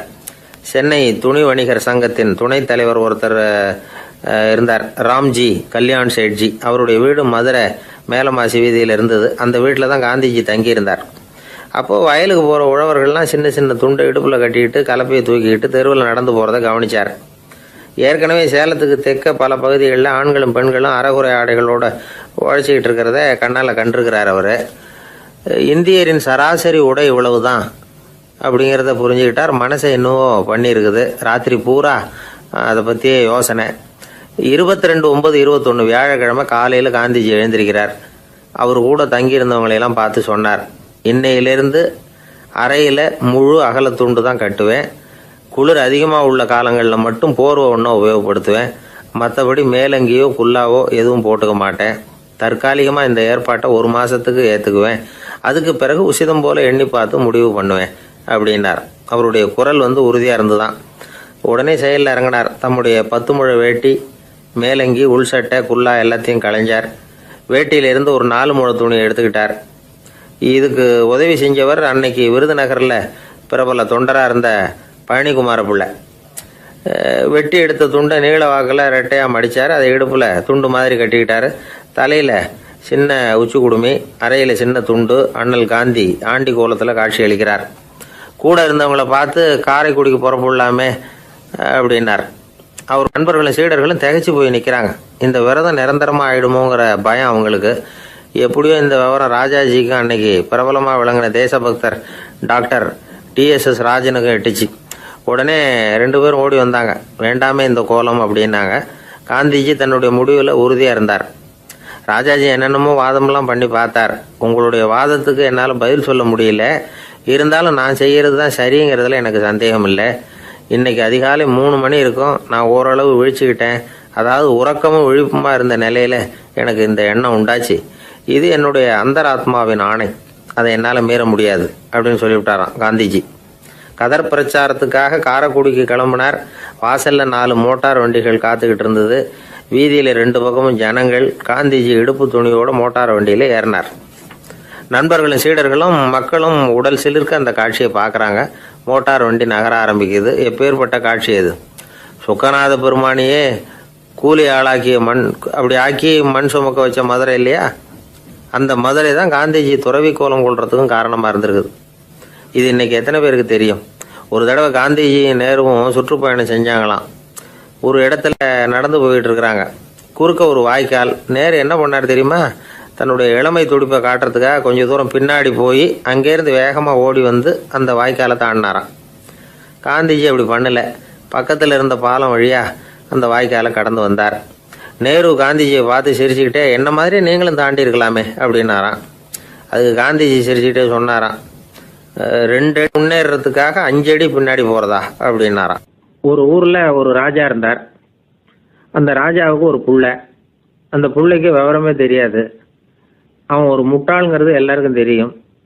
ஆனாலும் அவன் தான் அடுத்தபடியாக ஆட்சிக்கு வர வேண்டியவன். ஆட்சி பொறுப்பை ஏற்க வேண்டிய ஒருத்தன் இப்படி இருந்தால் என்ன பண்ணுறது அப்படிங்கிறது எல்லாருக்கும் உள்ள கவலை. மன்னர் அமைச்சர்களை கூட்டினார். ஆலோசனை கேட்டார், என்ன பண்ணலாம்னு. இவனை இன்னொரு நாட்டு பல்கலைக்கழகத்துக்கு அனுப்பி பார்க்கலாம். அங்கே போய் படிச்சுட்டு வரட்டும். நிறைய படிச்சுட்டு நல்ல ஞானத்தோடு திரும்பி வரட்டும். அதுக்கப்புறம் பார்த்துக்கலாம் அப்படிங்கிறது அவங்க சொன்ன ஆலோசனை. மன்னருக்கும் அது சரின்னு தோணுச்சு. மகனை வெளி தேசத்துக்கு அனுப்பி வச்சார். இவனும் போனான். ஒரு பல்கலைக்கழகத்தில் சேர்ந்தான். நிறைய படித்தான். அதுக்கப்புறம் தந்தைக்கு ஒரு கடிதம் எழுதினான். தந்தையே, நான் நிறைய படிச்சுட்டேன், இனிமேல் நாடு திரும்பலாம்னு நினைக்கிறேன் அப்படின்னு எழுதினான். மன்னருக்கு ரொம்ப மகிழ்ச்சி. அதாவது புள்ள படிச்சுட்டான் அப்படிங்கிற ஆனந்தம். உடனே பையன் திரும்பி வர்றதுக்கு ஏற்பாடு பண்ணார். இளவரசன் நாடு திரும்பினான். அதை கொண்டாடுறதுக்காக அரண்மனையில் ஒரு பெரிய விருந்துக்கு ஏற்பாடு பண்ணியிருந்தாங்க. முக்கியமானவங்கள்லாம் அதில் கலந்துக்கிட்டாங்க. அந்த விருந்துக்கு முனிவர் ஒருத்தரும் வந்திருந்தார். அவர் இளவரசன் கிட்ட போய் உட்காந்து விசாரிக்கிறார். என்னப்பா, எப்படி படிச்சிருக்கிற அப்படின்னு கேட்டார். நிறைய படிச்சுட்டு வந்திருக்கிறேங்க அப்படின்னா அவன். என்னெல்லாம் படித்த அப்படின்னாரான். எல்லாத்தையும் விவரமாக சொல்லியிருக்கிறான். அவன் அப்படி சொல்லிகிட்டு இருக்கும் பொழுதே முனிவர் என்ன பண்ணார், தன்னுடைய மோதிரத்தை கழட்டி உள்ளங்கையில் வச்சு அப்படியே மூடிக்கிட்டாரான். அப்படியே கையை நீட்டி அவன் முன்னாடி காட்டினார். இந்த பாருப்பா, என் கைக்குள்ளே என்ன இருக்குது சொல்லு பார்க்கலாம் அப்படின்னாரான். இளவரசன் ஒரு கணம் யோசிச்சான். அதுக்கப்புறம் உங்கள் கைக்குள்ளே இருக்கிறது வட்டமான ஒரு பொருள், நடுவில் ஒரு துளை இருக்கும் அப்படின்னானா. முனிவர் திகைச்சு போட்டார். பையன் பெரிய அறிவாளி ஆகிட்டான் போல இருக்க அப்படின்னு நினச்சிட்டார். அதுக்கப்புறம் கேட்டார், சரி, என் கையில் இருக்கிறது வட்டமான பொருள், நடுவில் துளை இருக்குங்கிறத சொல்லிவிட்டேன், அதோட பேர் என்ன, அதை சொல்லு அப்படின்னாராம். இளவரசன் கொஞ்சம் யோசனை பண்ணியிருக்கான்.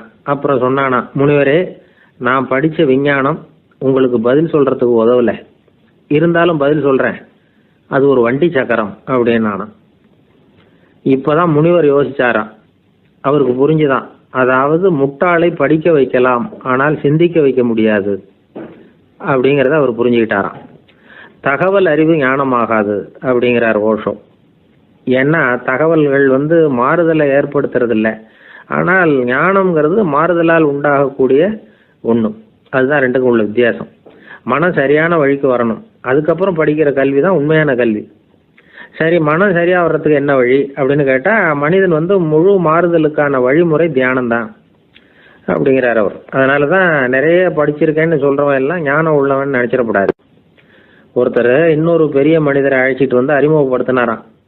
சார் நிறைய படிச்சிருக்கார், 3 MA வாங்கியிருக்கார், ஆனால் ஒரு விஷயம், அப்பப்போ கொஞ்சம் திருடுவார், அவ்வளவுதான், மற்றபடி அவர் ஒரு பெரிய அறிவாளி தான் அப்படின்னாராம். ஒரு ஊரில் ஒரு மன்னர் இருந்தார். அந்த ஊரில் அடிக்கடி சேவல் சண்டை நடக்கிறது வழக்கம். அரண்மனையில் ஒரு ஆள் இருந்தான். மன்னருக்காக அவன் ஒரு சேவல் வாங்கிட்டு வந்தான். சண்டை போடுறதுக்காக அந்த சேவலை தயார் பண்ணிகிட்டு இருந்தான். கொஞ்ச நாள் ஆச்சு. மன்னர் அந்த ஆளை கூப்பிட்டார். என்னப்பா சேவல் தயாராகிட்டுதா அப்படின்னு கேட்டார். இன்னும் அது தயாராகல மன்னா, இன்னும் வளரல, அதுக்கான தகுதி இன்னும் அதுக்கு வரல அப்படின்னா. எதனால் அப்படி சொல்கிறேன்னாரு. கோபம் ரொம்ப கடுமையாக இருக்குது அப்படின்னா. சரி அப்படின்னு விட்டுட்டார். மறுபடியும் கொஞ்ச நாள் ஆச்சு. இப்போ எப்படி நிலைமை, சேவல் தயாரா அப்படின்னார். இன்னும் இல்லை அரசே, மற்ற சேவல் எங்கேயாவது கூவுற சத்தம் கேட்டால் உடனே இது பரபரப்பாயிடுது, பக்கத்தில் ஒரு சேவலின் நிழலை கண்டா கூட இது பரபரப்பாயிடுது அப்படின்னா. சரி இன்னும் கொஞ்ச நாள் ஆகட்டும்னு விட்டுட்டார். கொஞ்ச நாள் ஆச்சு. இப்போ மறுபடியும் விசாரித்தார். இன்னும் நம்ம சேவலுக்கு அந்த தகுதி வரலமன்னா, போராட்ட உணர்வு அதுக்கு இன்னும் இருந்துக்கிட்டு தான் இருக்குது, உள்ளே மெதுவாக தான் எரிய ஆரம்பிச்சிருக்குது போராட்ட உணர்வு, அப்படி இருக்கக்கூடாது, அது பற்றி எரிய வேண்டாமா அப்படின்னா. இன்னும் கொஞ்ச நாள் ஆச்சு. இப்போ எப்படின்னு கேட்டார். இப்போ அவன் சொன்னான், மன்னா கிட்டத்தட்ட அது போருக்கு தயாராகிட்டுது அப்படின்னு நினைக்கிறேன்னா. எதனால் அப்படி சொல்கிற அப்படின்னு கேட்டார். மற்ற சேவலின் குரலை கேட்டால் அது அசைகிறதே இல்லை, ஒரு பொம்மை மாதிரி ஆயிடுது, அதுக்கு உள்ள ஒரு நுட்பமான விழிப்புணர்வு வந்துட்டுது, அதனால் அது அமைதியாக இருக்குது, மௌனமாக இருக்குது. இனிமேல் அதுக்கு இணையான சேவலே கிடையாது. வெற்றி பெற அது போராட வேண்டிய அவசியமே இல்லை, அதை பார்த்த உடனே எதிரி சேவல்கள் பயந்துட்டு ஓடி போடும் அப்படின்னு சொன்னானான். அந்த சேவலை வளர்த்தவர் சி சிங் சு அப்படின்னு பேர். இந்த சுசுகி சொன்ன கதையும் அது. ஞானிகள் என்ன சொல்கிறாங்க தெரியுமா, அந்த சேவலின் ரகசியத்தை நீயும் கற்றுக்கொள், நீ அப்படி ஆயிடு, சண்டை போடாமலே வெற்றிகள் பெறுகிற நுட்பத்தை புரிந்துகொள். இதுதான் ஞானிகள் உபதேசம். ஒரு குருக்கிட்ட ஒருத்தன் போயிருக்கிறான். எனக்கு சண்டை போட கற்றுக் கொடுங்கண்ணா, அதுக்கு என்ன செய்யணும்னார். என்ன உங்கள் மாணவனாக சேர்த்துங்கண்ணா. சரி இப்போ உன்னுடைய பலம் என்னன்னு கேட்டிருக்கார். இப்போ நான் தனி ஆளாக இருந்து ஒரு 100 பேரை சமாளிப்பேன் நானா. சரி அப்படின்னா என்னுடைய மாணவனாக உன்னை சேர்த்துக்கிறேன்ருக்கார். சேர்த்துக்கிட்டார். 6 மாதம் பயிற்சி கொடுத்தார். அதுக்கப்புறம் இவனை கூப்பிட்டு கேட்டார், இப்போ உன்னுடைய திறமை எவ்வளவுன்னு. இப்போ நான் தனி ஆளாக இருந்து ஒரு 50 பேரை சமாளிப்பேன் நானா. இன்னும் உனக்கு பயிற்சி தேவைன்னாராம். தொடர்ந்து சில நுட்பங்களை எல்லாம் சொல்லி கொடுத்துருக்கிறார். 1 வருஷம் ஆச்சு. எல்லாத்தையும் கற்றுக் கொடுத்துட்டார். அப்புறம் கூப்பிட்டு கேட்டார், இப்போ உன்னுடைய திறமை எப்படிப்பா, எதிரிகள் எத்தனை பேரை உன்னால் சமாளிக்க முடியும்னாராம். அவன் சொன்னான், ஐயா எதிரிகளின் பலம் என்னங்கிறத புரிஞ்சிக்காம அதை நான் சொல்ல முடியாதுன்னு நானும். இனிமேல் உனக்கு பயிற்சி தேவையில்லை, போயிட்டு வான்னு அனுப்பி வச்சுட்டாரான். ஒரு உண்மையை நாம் புரிஞ்சுக்கணும். அதாவது அடிக்கிறதுக்கு நமக்கு துணிச்சல் தேவையில்லை, அடிக்காமல் இருக்கிறதுக்கு தான் துணிச்சல் தேவை. அடித்தா திருப்பி அடிக்கிறவன் மன உறுதி உள்ளவன் இல்லை, அடித்தா திருப்பி அடிக்காமல் இருக்கிறான் பாருங்க, அவன் தான் மன உறுதி உள்ளவன். ஒருத்தன் தலை திரிக்க வேகமாக ஓடிக்கிட்டு இருந்தான். நான் எங்கடா ஓடுற அப்படின்னா, எதுக்கு வந்தவன், ஒரு சண்டையை நிறுத்தத்தான் இப்படி ஓடுறேன் அப்படின்ட்டுருக்கான்.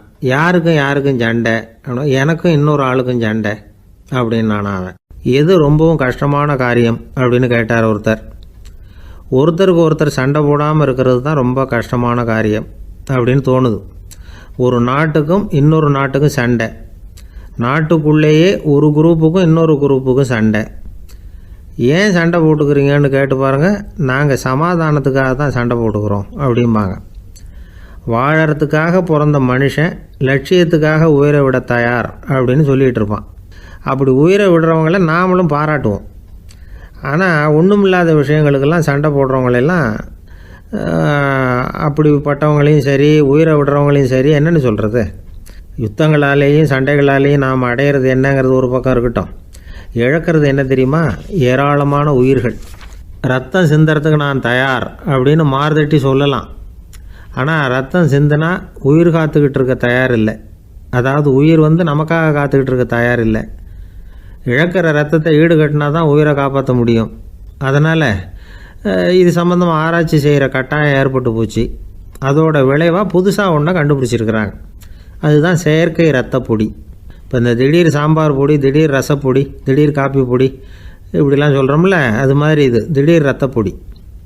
இஸ்ரேல் ஒரு சின்ன நாடு, மக்கள் தொகை குறைச்சல், அதோட போர்கள் வேறு. அதனால் காயம்பட்டவங்களை காப்பாற்றியே தீர வேண்டிய கட்டாயம். காப்பாற்றணும்னா ரத்த இழப்பை தடுக்கணும். அப்படின்னா உடனடியாக புது ரத்தம் செலுத்தி ஆகணும். திடீர்னு ரத்தம் வேணும்னா எங்கே போகிறது? அதுவும் கிடைக்கிற ரத்தம் சேர்கிற குரூப்பாக இருக்கணும். ஒரு வேடிக்கை பார்த்தீங்களா, நான் வேறு குரூப்பு நீ வேறு குரூப்புன்னு இவன் சண்டை போடுறான். இதில் அடிபட்டவனுக்கு ரத்தம் கொடுக்க போனால் அதுலேயும் அது வேறு குரூப்பாக இருக்குது. அது ரத்தமும் வேறு வேறு குரூப்புன்னு சொல்லிகிட்டு இருக்குது. எந்த குரூப்பு ரத்தம் வேணும், அது உடனடியாக கிடைக்கலன்னா என்ன பண்ணுறது? இப்படிப்பட்ட கஷ்டம்லாம் நமக்கு வந்துடுது. இதுக்காக தான் விஞ்ஞானிகள் இந்த ரத்த பொடியை கண்டுபிடிச்சிருக்கிறாங்க. அதாவது ஒரு ஆள் அடிபட்டு போட்டான்னு வச்சுங்களேன், அவனுக்கு ரத்தம் கிடைக்கல, உடனே என்ன பண்ணலாம்? இந்த சுத்தப்படுத்தப்பட்ட தண்ணீரை கொஞ்சம் எடுத்துக்க வேண்டியது, அதில் இந்த ரத்த பொடியை கரைக்க வேண்டியது. இப்போ இந்த செயற்கை ரத்தம் வந்து தயாராகிட்டுது. இதை அந்த ஆள் உடம்புல ஏற்றி விட்டுற வேண்டியது. இயற்கையாக நம்ம உடம்பில் இருக்கிற ரத்தம் என்னென்ன வேலை செய்யுதோ அதே வேலையை இதுவும் செய்யும். அதாவது ஆக்சிஜனை உடம்புல எல்லா இடத்துக்கும் எடுத்துகிட்டு போகுது. அந்த வேலையை இந்த செயற்கை ரத்தமும் செஞ்சுருது. ஆனால் ஒரு விஷயம், இந்த செயற்கை ரத்தம் ஒரு அவசரத்துக்கு தான் உபயோகப்படுத்தலாம், ஒரு முதல் உதவி மாதிரி. அதை அப்படியே நிரந்தரமாக விட்டுற முடியாது. பின்னாடி வந்து தேவையான குரூப்பு உண்மையான ரத்தம் கிடைச்ச உடனே அதை செலுத்திக்கணும். உண்மையான ரத்தத்தை 20லேருந்து 40 நாள் வரைக்கும் தான் பாதுகாக்க முடியும். அதுவும் குளிர்பதன பெட்டியில். அதுக்குள்ளே உபயோகப்படுத்தலைன்னா அது வீணாக போயிடும். இந்த ரத்த பொடி அப்படி இல்லை, எவ்வளோ நாள் வேணும்னாலும் அப்படியே வச்சுருக்கலாம், குளிர்பதன பெட்டியும் தேவையில்லை. ஆனால் ஒன்று, இது தண்ணியில் கலந்து செயற்கை ரத்தமாக ஆக்கிவிட்டா அதோட வலு 72 மணி நேரம் தான், அதாவது 3 நாள். அதுக்குள்ளே அந்த ஆசாமியை எங்கேயாவது ஆஸ்பத்திரிக்கு தூக்கிட்டு போய் உண்மையான ரத்தத்தை கொடுத்துடணும். சண்டையில் அடிபடுறவங்க, சாலை விபத்தில் அடிபடுறவங்க, இவங்களுக்கெல்லாம் அவசரத்துக்கு கை கொடுத்து உதவுறது இந்த செயற்கை ரத்த பொடி. அதுக்கப்புறம் நாம் கொடுக்குற ரத்தம் தான் அவங்கள காப்பாற்றணும். இன்றைக்கி வந்து ரத்தத்தை தானமாக கொடுக்க தயாராக இருக்கிற நல்ல உள்ளங்கள் ஏராளம். எவ்வளவு ஆக்சிடெண்ட்டு, ஆப்ரேஷன், இதில் சம்மந்தப்பட்டவங்களை வந்து காப்பாற்றுறது நாம் தானமாக கொடுக்குற ரத்தம் தானே. ஒரு ஆக்சிடெண்ட்டு, ஒரு ஸ்கூட்டர் ஒரு ஆள் மேலே மோதி விட்டுது, பார்த்து வரக்கூடாதா அப்படின்னா அந்த ஆள், நீ தான் பார்த்து நடக்கணும், ஏன்னா 20 வருஷமாக நான் அந்த ஸ்கூட்டரை ஓட்டிகிட்டு இருக்கிறேன் அப்படின்னானா இவன். இதுக்கு அவன் சொன்னானா, நீ தான் பார்த்து ஓட்டணும், ஏன்னா 40 வருஷமாக நான் இப்படி நடந்துக்கிட்டு இருக்கிறேன் அப்படின்னானா. ஒருத்தர் அவசரமாக போய்கிட்டு இருந்தார். எங்கே போய்கிட்டு இருக்கீங்க அப்படின்னு கேட்டார் ஒரு பெரியவர். கடைக்கு போகிறேன் சார், சாமான் வாங்கிறதுக்கு அப்படின்னார். அங்கே போகிறதுக்கு முன்னாடி தெரிஞ்சிக்க வேண்டியதெல்லாம் தெரிஞ்சுக்கிட்டீங்களா அப்படின்னு கேட்டார் பெரியவர். கடைக்கு போய் காசை கொடுத்து ஒரு பொருளை வாங்கிட்டு வரப்போகிறோம், இதில் தெரிஞ்சிக்க வேண்டியது என்ன இருக்குது அப்படின்னார் அலட்சியமாக. இப்போ அந்த பெரியவர் பேச ஆரம்பித்தார். இந்த உலகத்தில் எந்த ஒரு செயலில் இறங்குறப்போவும் நாம் நல்லா ஆலோசனை பண்ண வேண்டிய விஷயம் 5 அப்படின்னார். உதாரணமாக, ஒருத்தன் கடைக்கு போய் ஏதோ ஒரு பொருளை வாங்கிட்டு வர போகிறான்னு வச்சுக்கோங்களேன். அப்போ கூட அவன் வந்து 5 விஷயங்களை பற்றி தெரிஞ்சுக்க வேண்டியிருக்குது அப்படிங்கிறார் அவர். முதல்ல அந்த பொருள் எப்படிப்பட்டது அப்படிங்கிறத தெரிஞ்சுக்கணும். 2வதாக தன்னை பற்றியும் தெரிஞ்சுக்கணும். அப்போ தான் அந்த பொருள் தனக்கு தேவையா இல்லையா அப்படிங்கிறத புரிஞ்சுக்க முடியும். 3வதாக தெரிஞ்சுக்க வேண்டியது ஒன்று இருக்குது. அது என்னென்னா, அந்த பொருளை அடையறதுக்கு வழி என்ன அப்படிங்கிறத தெரிஞ்சுக்கணும். அதாவது எவ்வளவு பணம் கொடுத்தா அது கிடைக்கும், இது மாதிரியான விஷயங்கள். 4வதாக அந்த பொருளை அடையிறது மூலமாக நாம் அடையக்கூடிய பயன் என்ன அப்படிங்கிறதையும் உணரணும். 5வது, அந்த பொருளை அடையிறதுல இருக்கக்கூடிய தடை எது அப்படிங்கிறதையும் நாம் தெரிஞ்சுக்கணும். பெரியவர் பேசுறது ஏதோ தத்துவம் மாதிரி தெரியுது இல்லையா? தத்துவம்தான். அதாவது இப்படி உலகியல் வாழ்க்கையில் சின்ன சின்ன விஷயங்கள்லேயே நாம் 5 விஷயங்களை தெரிஞ்சுக்க வேண்டியிருக்குது. அது ரொம்ப அவசியமாக இருக்குது. பேரின்ப நிலைன்னு சொல்கிறாங்கல்ல, அது மாதிரி பெரிய சமாச்சாரங்கள்லேயும் இந்த 5 விஷயங்களை நாம் தெரிஞ்சுக்க வேண்டியிருக்குது. அதுக்கு பேர் என்னன்னா அர்த்த பஞ்சகம். வைணவ சமயத்தில் அர்த்த பஞ்சகம்ங்கிறது ரொம்ப பெரிய விஷயம். கடைக்கு போகிறது மாதிரி கடவுளை பார்க்க போகிறப்போ நாம் 5 விஷயங்களை தெரிஞ்சுக்கணுமா. முதல்ல பரம்பொருள் அப்படிங்கிறது என்ன, அதோட தன்மைகள் என்ன, இதை தெரிஞ்சுக்கணும். இதுக்கு பேர் என்னன்னா பரமாத்ம ஸ்வரூபம் அப்படின்னு பேர். 2வது, நாம யாரு, நம்மோட தன்மை என்ன அப்படிங்கிறத தெரிஞ்சுக்கணும். நான் யாருன்னு எனக்கே தெரியலங்கிறப்போ இதை நான் சொல்கிறேன்னு இது என்னுடையதுன்னு சொல்கிறது தப்பு தானே. அப்புறம் 3வது விஷயம், பரம்பொருளை நாம் அடையிறதுக்கு வழி எது, இது தெரிஞ்சுக்கணும். இது வந்து உபாய ஸ்வரூபம் அப்படின்னு பேர். 4வது விஷயம், நாம் அடைய வேண்டிய பயன்கள் என்ன அப்படிங்கிறது தெரிஞ்சுக்கிறது. இதுக்கு புருஷார்த்தம் அப்படின்னு பேர். 5வது, அந்த பயனை வந்து அடைய விடாமல் தடுக்கிற தடைகள் யாவை அப்படிங்கிறது தெரிஞ்சுக்கிறது. இது வந்து விரோதி ஸ்வரூபம். இதைத்தான் தடையியல் அப்படின்னு சொல்கிறாங்க. அதாவது பரமாத்மாவை பற்றிய அறிவு, ஜீவாத்மாவை பற்றிய அறிவு, உபாயம் பற்றிய அறிவு, புருஷார்த்தம் பற்றிய அறிவு, இந்த 4 அறிவுக்கும் எதிரடையா, அதாவது அதையெல்லாம் தப்பாக புரிஞ்சுக்கிறதால உண்டாகக்கூடிய அறிவு விரோதி சொரூபம். என்ன இது தகவலில் ஏதாவது கதை சொல்லுவீங்கன்னு பார்த்தா ஏதோ தத்துவம் பேசிகிட்டு இருக்கிறீங்களே அப்படின்னு நினைக்கலாம். இதுவும் தெரிஞ்சுக்க வேண்டிய ஒரு பெரிய விஷயந்தான். காதில் போட்டு வச்சா எப்போவாவது உபயோகப்படும். என்னுடைய நண்பர் ஒருத்தர் ஒரு நாள் என்கிட்ட சொன்னார், சார் அடுத்த மாதம் தஞ்சாவூரில் ஒரு கல்யாணம், போகிறதா வேண்டாமா அப்படின்னு ஒரே குழப்பமாக இருக்குது அப்படின்னார். நான் உடனே இந்த அர்த்த பஞ்சக உபதேசம் பண்ண ஆரம்பித்தேன். அவர் எல்லாத்தையும் பொறுமையாக கேட்டுவிட்டு, சரி சார் நான் போகிறதுன்னு முடிவு பண்ணிவிட்டேன்னார். எப்படி இந்த முடிவுக்கு வந்தீங்க அப்படின்னு கேட்டேன். அவர் சொன்னார், சார் அந்த 2வது பாயிண்ட் ஒன்று சொன்னீங்களே, அதை புரிஞ்சுக்கிட்டதுக்கு அப்புறம்தான் இந்த முடிவுக்கு வந்தேன் அப்படின்னார். என்ன 2வது பாயிண்ட்டுன்னு? அதாவது தன்னை பற்றி புரிஞ்சுக்கணும் அப்படின்னு சொன்னீங்க. உடனே என்னை பற்றி புரிஞ்சுக்கிட்டேன், நான் யாருங்கிறது எனக்கு தெரிஞ்சுது. உடனே போகிறது தான் நல்லதுன்னு முடிவு